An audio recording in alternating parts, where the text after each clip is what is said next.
Roseli Rost atualmente é secretária executiva da Associação dos Municípios da Fronteira Noroeste, a nossa AMUFRON, neste ano de 2021, presidida pelo Joãozinho, prefeito de Boa Vista do Buricá.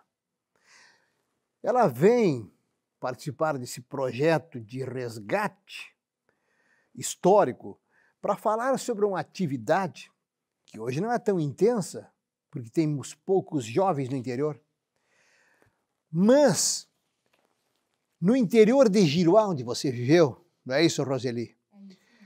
Você, inclusive, consta aqui de uma ata de número 1 de um livro, aliás, de um livro de atas, né, da Comissão Regional da Juventude Rural. Explica para nós isso, que se Deus quiser, no futuro talvez se retome com força, mas que hoje já é algo raro. Pois é, Jairo, na época, na verdade, os jovens eles não tinham muitas atividades no interior, né? O que que se fazia lá? A educação era muito rígida, os pais não deixavam sair, não se tinha internet, poucos tinham televisor colorido naquela época. Então, o que que se fazia? Se juntavam os jovens para praticar algum esporte, para conversar, jogar conversa fora. Só que, tipo assim, nós tínhamos que dizer para os nossos pais algumas coisas, né? A gente não podia simplesmente dizer, vou lá na esquina, que nem hoje em dia o pessoal faz. Aí vou dar uma saída. Não, não era assim. Onde vocês vão? Que hora vocês voltam? O que que vocês vão fazer? Então, na verdade, a gente era bem esperta naquela época, viu? A gente se organizava e o grupo de jovens era uma maneira de funcionar, de as coisas funcionarem. E a gente fazia ata, fazia reunião, decidia. A gente tinha dia certo para treinar futebol, a gente tinha dia certo para treinar vôlei. A gente queria fazer time feminino na época, que era um tabu, né? Como é que se diz? Não era uma coisa tão, assim, tão difundida e que era uma coisa normal, né? Na verdade, era muito ousado, bastante ousado, para se dizer, né? E a forma de reunião dos jovens era justo para a gente ter aonde ir, os pais não incomodar e achar bom que tu tá lá participando, aprendendo alguma coisa, e ao mesmo tempo era o jeito de se paquerar um pouquinho, né, na época, era o que tinha, né. A vida Não social, em não resumo, né? tinha outra forma, não Uhum. existia outra. Claro, tinham festas, tinham bailes, mas isso acontecia 1, 2 vezes por ano naquelas localidades. E o restante do tempo, então, como é que nós faríamos para a gente fazer a junção, né, que o pessoal fala hoje em dia? Então, a gente tinha grupo de jovens. Eu sei que na localidade ali onde nós morávamos, Linha das Flores, hoje é Senador Salgado Filho, mas era Giruá na época, né? E a gente pertencia para a regional aqui de Santa Rosa. Então, nós tínhamos um grupo de jovens muito forte. E eu era a representante que vinha na reunião regional, metida que só ela, né? Já era metida aquela UFCA. Não era grande, era pequena do jeito que sou hoje, mas era metida em quantia. Por isso, E líder. eu vinha nas reuniões aqui e me lembro que participamos até de capacitações que foram feitas aqui, capacitações em outros lugares e tudo mais.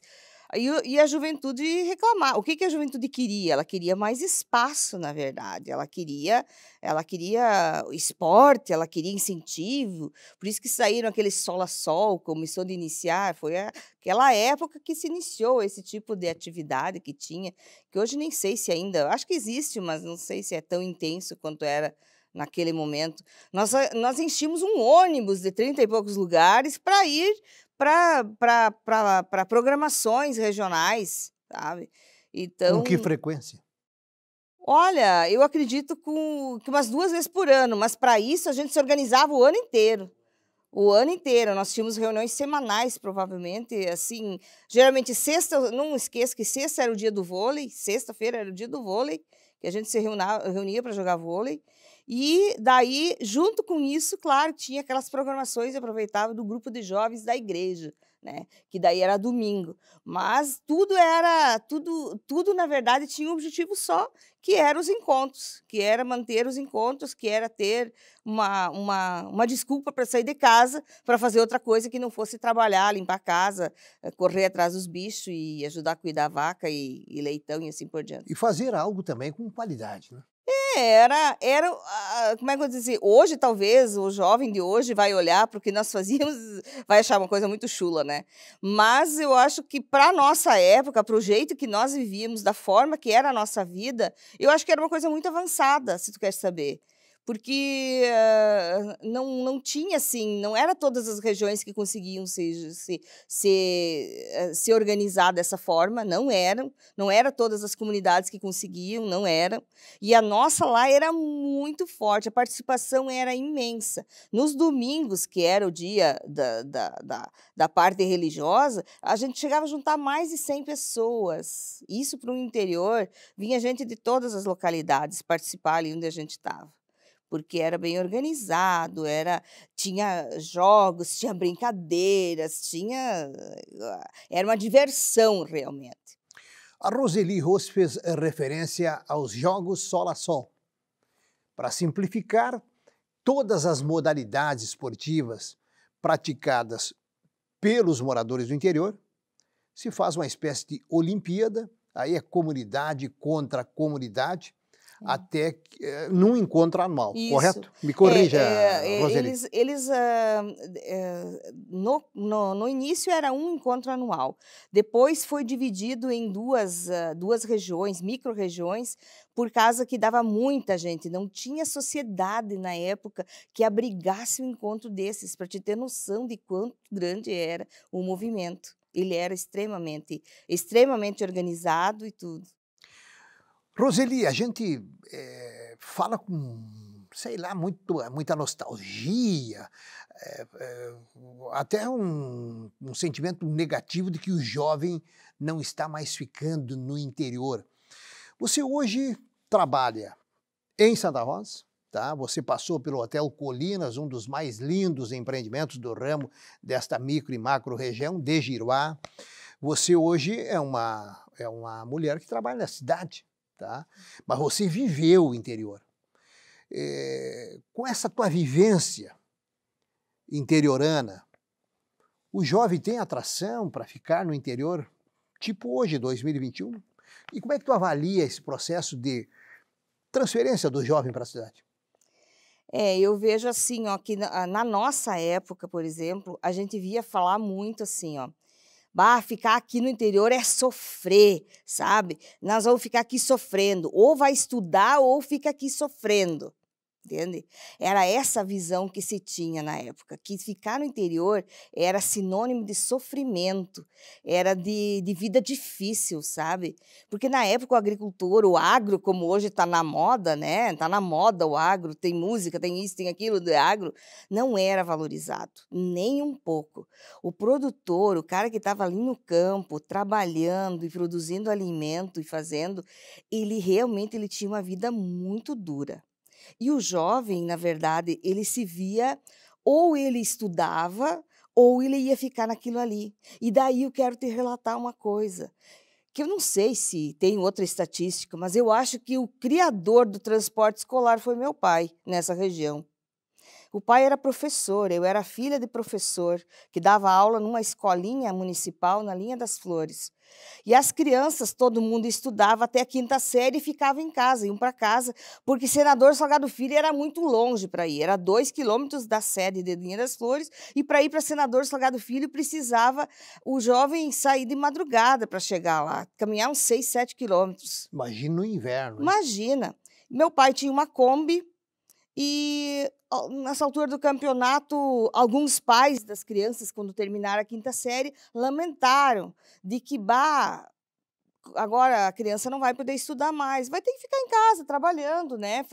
Seguir a lida da lavoura e tudo mais. Tudo bem, ninguém falou nada. Chegou na 5ª série a minha irmã, mais velha, que tinha 7 anos mais que eu, tem 7 anos mais que eu. E minha irmã disse, não, eu não vou ficar em casa, eu quero estudar. Eu cheguei na quinta série, eu quero ir adiante. Eu não, isso aqui não. Não, filha. Hoje em dia, tu fica aqui, tu aprende com a tua mãe as coisas, daqui a pouco nós arrumamos um marido bom para ti, né? Casa e tudo mais. Não, me nego. Não, fez a maior briga. Não, eu não quero saber. Eu quero estudar, pai. Eu quero ser alguém na vida. Eu quero ser professora. Eu não quero isso aqui para mim. Estava rompendo um paradigma, Meu Deus do pelo céu. menos da família. Meu pai ficou enlouquecido. Minha irmã disse: não, eu vou ir para Santa Rosa, eu vou morar lá. Meus irmãos moraram lá, estudaram, foram adiante. Por que que eu não posso ir morar lá? Não, tu é menina. Como que uma menina vai sair de casa, morar sozinha? O que os outros vão falar? Vai ser mais mal falada? Não mesmo. Conversa vai, conversa vem. O pai teve a ideia. Ah, não precisa sair de casa. Vou fazer transporte, tem mais uns que querem, então vou te levar para Salgado Filho. Tu estudou um ano lá, mas aí tinha só até a sexta série lá. E ele achou que ela com sexta série já ia ficar faceira. Não, eu quero estudar mais. Não. Pois vieram de Salgado Filho, lotou uns 9, 10 alunos e trouxe para o Polivalente, aqui no Polivalente, em Santa Rosa, que eles terminaram o primeiro grau. Pai achou. Então, agora, né, ela fez o estudo que ela quis. Se aquieta. Não, eu quero continuar estudando. Eu não vou. Pois meu pai continuou com o transporte escolar, mais de 15 anos. Senador Salgado Filho, os alunos dessa idade, de em torno de 48 a 55, 57 anos, que tem segundo grau completo, é graças ao meu pai. Ao pai que trazia o pessoal para cá, para estudarem aqui. Cite o nome dele, Roseli. Seu Arnold Rost, professor Arnold Rost, tem memória já, mas o professor Rost, que é conhecido lá em Senador, que depois a Kombi não dava mais, encheu demais, e ele comprou um ônibus velho, que aqui em Santa Rosa era conhecido como Colúmbia. O nome do ônibus era Colúmbia. E ele trazia o ônibus cheio de gente, estudava no Concorde, estudava no Jandani. A maioria estudava Concorde, Jandani e Dom Bosco, então. E a minha irmã chegou a fazer a faculdade de pedagogia dela aqui e retornou para lá depois, dando aula. Ela foi uma excelente educadora ali, e hoje ela é educadora lá em Ji-Paraná. Ela mora lá e ela é educadora até hoje. Lá no norte do país. Isso. Interessante, só pegando essa questão aí do pai da Roseli, como tem episódios transformadores em micro-regiões aqui no nosso derredor. É assim que essa região se desenvolveu e se transformou no que é hoje.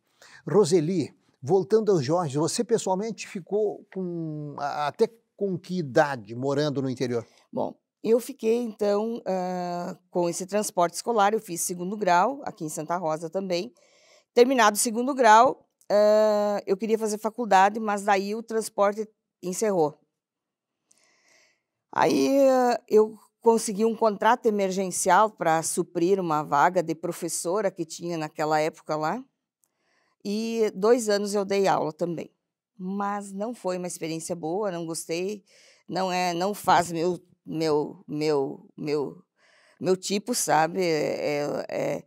O educador ele tem que ter um outro perfil, né? Um perfil mais paciencioso. Tudo bem, mas daí você ficava na sala de aula ou na propriedade? Na sala de aula, junto com meus pais, morando com meus pais na propriedade. Tá. Ou a propriedade rural ou a sala de aula. Exatamente. E aí você optou pelo quê? Pela sala de aula, 2 anos. Tá, e depois? E depois convenci meu pai a me deixar vir a Santa Rosa e começar a faculdade, estudar e trabalhar aqui.